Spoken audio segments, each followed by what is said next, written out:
Under surveillance this morning, trying to counter the Harris surge. She is far worse, they say, than Bernie Sanders.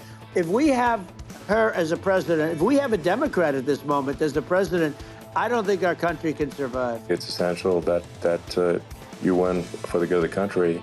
Here's the latest. Donald Trump taking aim at Vice President Kamala Harris in a wide-ranging conversation on X with Elon Musk. The conversation coming after Musk endorsed Trump last month, with Trump's campaign looking to curb a wave of momentum for Harris. Henrietta Treyz of Veda Partners joins us now. Henrietta, a lot to talk through about this particular discussion. I just want to start with, what was your main takeaway?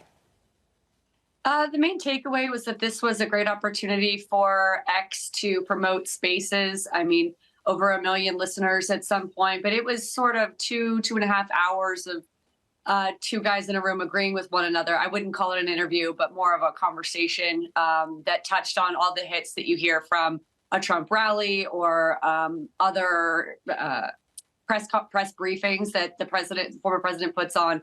There wasn't a whole lot of new information there.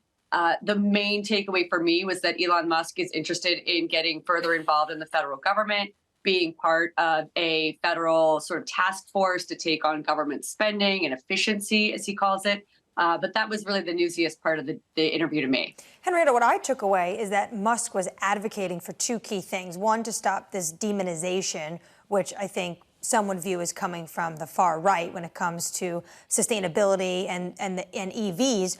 But also deregulation. He brought it up a number of times. Do you think he was successful, Musk, in convincing Trump and potentially some Trump acolytes on that call? I think that there has been a history of Musk being able to move former President Trump, specifically electric vehicles, government subsidies of that industry in particular. When it comes to deregulation, I think that's already a big part of the platform. When I speak with Republican staff, that's always a refrain. So I think there's a primed audience for that conversation. They could certainly be receptive to that.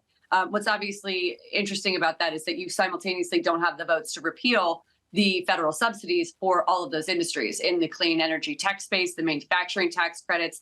18 House Republicans just sent a letter to Speaker Johnson saying, hey, we need those subsidies to continue going. They promote job growth in our districts. They're promoting, research and development. They're countering China. So I think they're going to have a lot of trouble actually governing on that agenda next year if former President Trump is reelected.